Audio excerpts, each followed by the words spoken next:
salam sejahtera bagi kita semua. Semoga rekan-rekan semua selalu dikaruniai nikmat, taufik dan hidayah oleh Allah Subhanahu wa taala. Perkenalkan, nama saya Dini Ayu Puspitasari.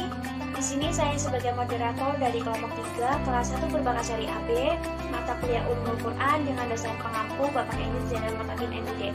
Sebelumnya perkenalkan rekan-rekan dari kelompok 3, yang pertama ada saya sendiri, dan yang kedua ada Siti Nur Halimah, yang ketiga ada Indah Mulyani, yang keempat ada Didi Tritantomo, dan yang kelima ada Suki Jaletri.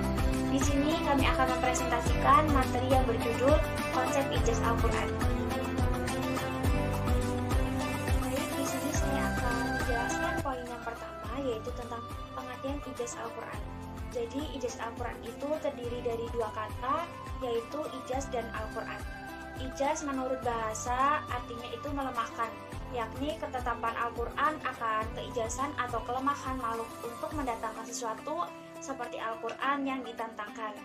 Dan secara istilah, ijaz adalah sesuatu yang membuat manusia tidak mampu baik secara sendiri-sendiri maupun bersama-sama untuk mendatangkan yang sejenisnya.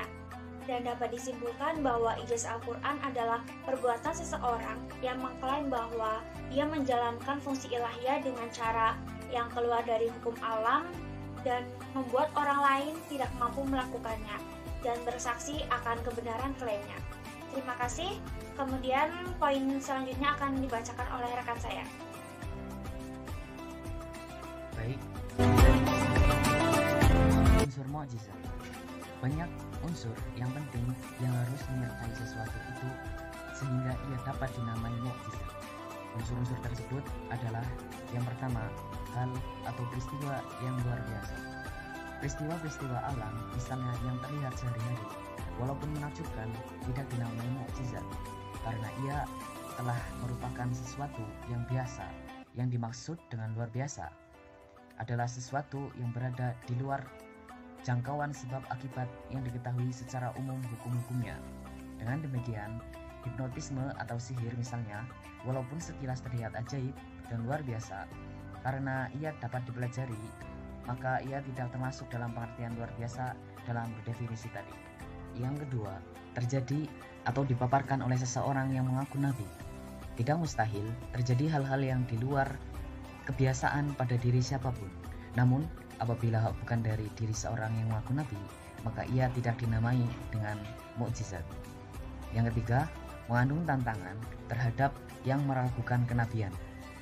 Tantangan tersebut harus berbarengan dengan pengakuannya sebagai nabi, bukan sebelum atau sesudahnya. Di sisi lain, tantangan tersebut harus pula merupakan sesuatu yang sejalan dengan ucapan nabi. Yang terakhir, nomor 4, tantangan tersebut tidak mampu atau gagal dilayani. Bila yang ditantang berhasil melakukan hal serupa, maka ini berarti bahwa pengakuan sang penantang tidak terbukti. Perlu digarisbawahi di sini bahwa kandungan tantangan harus benar-benar dipahami oleh yang ditantang. Bahkan untuk lebih membuktikan kegagalan mereka, biasanya aspek kemukjizatan masing-masing nabi adalah hal-hal yang sesuai dengan bidang keahlian umatnya.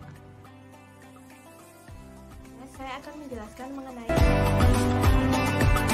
orang-orang yang tidak beriman seperti ahli syair, ahli sihir, dan ahli dongeng pada masa Nabi ditantang oleh Al-Quran dengan tahapan-tahapan sebagai berikut. Yang pertama, agar membuat karangan seperti Al-Quran secara keseluruhan, sebagaimana dalam surat At-Tur ayat 34 yang artinya, maka hendaklah mereka mendatangkan kalimat yang semisal Al-Quran itu jika mereka orang-orang yang benar. Demikian juga dalam surat Al-Isra ayat 88 yang artinya, katakanlah, sesungguhnya jika manusia dan jin berkumpul untuk membuat yang serupa Al-Quran ini, niscaya mereka tidak akan dapat membuat yang serupa dengan dia, sekalipun sebagian mereka menjadi pembantu bagi sebagian yang lainnya. Lalu, tantangan berikutnya adalah agar membuat karangan yang dapat menyamai 10 surat Al-Quran, seperti disebutkan dalam surat Hud ayat 13, yang artinya, bahkan mereka mengatakan, Muhammad telah membuat Al-Quran itu. Katakanlah, kalau demikian, maka datangkanlah 10 surat-surat yang dibuat yang menyamainya, dengan panggillah orang-orang yang kamu sanggup memanggilnya, selain Allah, jika kamu memang orang-orang yang benar. Yang ketiga, tantangan yang lebih ringan lagi adalah agar membuat satu surat saja yang sama dengan Al-Quran sebagaimana dalam surat Yunus ayat 38 yang artinya, atau patutkah mereka mengatakan Muhammad membuat-buatnya? Katakanlah, kalau benar yang kamu katakan itu, maka cobalah datangkanlah sebuah surat seumpamanya dan panggillah siapa-siapa yang dapat kamu panggil jika membuatnya, selain Allah, jika kamu orang-orang yang benar. Lalu tawaran yang terakhir, tawaran dan tantangan terendah menurut sebagian kalangan dalam agar membuat sebagian surat Al-Quran, sebagaimana dalam surat Al-Baqarah ayat 23, dan jika kamu tetap dalam keraguan tentang Al-Quran yang kami wahyukan kepada hamba kamu, Muhammad, buatlah satu surat saja yang semisal Al-Quran itu, dan ajaklah penolong-penolongmu selain Allah jika kamu orang-orang yang benar. Upaya-upaya menandingi Al-Quran. Upaya ini terjadi pada Ibnul Muqaffa sebagaimana diungkapkan oleh seorang orientalis, Wellstone, pada bukunya yang berjudul His Life Doctrine. Kejadian itu terjadi ketika orang sintrik dan orang tidak beragama tidak senang melihat pengaruh Al-Quran dalam masyarakat. Mereka memutuskan untuk menjawab tantangan-tantangan yang ada dalam Al-Quran. Mereka memerintah seorang Ibnul Muqaffa, seorang sastrawan besar dan penulis terkenal, agar bersedia membuat karya tulis yang dapat menandingi Al-Quran.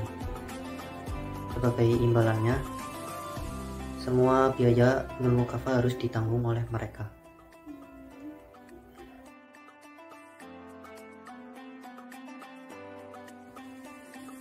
Setelah berjalan setengah tahun, mereka mendatangi Ibnul Muqaffa.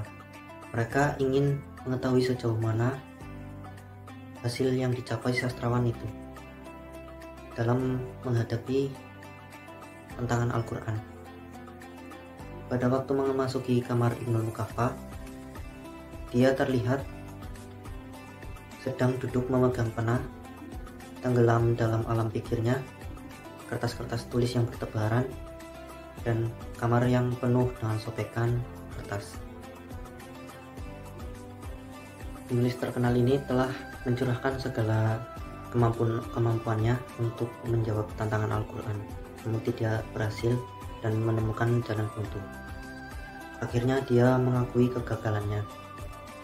Rasa malu menguasai dirinya sebab tak satu ayat pun dapat ia hasilkan. Ibnul Muqaffa akhirnya memutuskan perjanjian dan menyerah. Saya Siti Nur Halimah akan membawakan materi yang terakhir mengenai aspek di antaranya yang pertama dari segi bahasa dan sastra atau ijaz bayani wa adabi.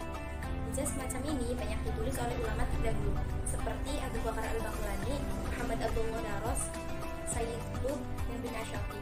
Di antara segi bahasa tersebut adalah dari segi jumlah penggunaan kata-kata atau huruf dalam pemakaian bahasanya. Selanjutnya aspek yang kedua dari segi pensyariatan hukum. Tasyri dimulai dengan pendidikan pribadi berupa prinsip-prinsip akidah dan akhlak yang secara umum terdapat dalam ayat-ayat yang diturunkan sebelum Nabi hijrah. Kemudian dilanjutkan dengan hukum dan hal yang berkaitan dengan sosial kemasyarakatan yang pada umumnya terdapat dalam ayat-ayat yang diturunkan setelah Nabi hijrah.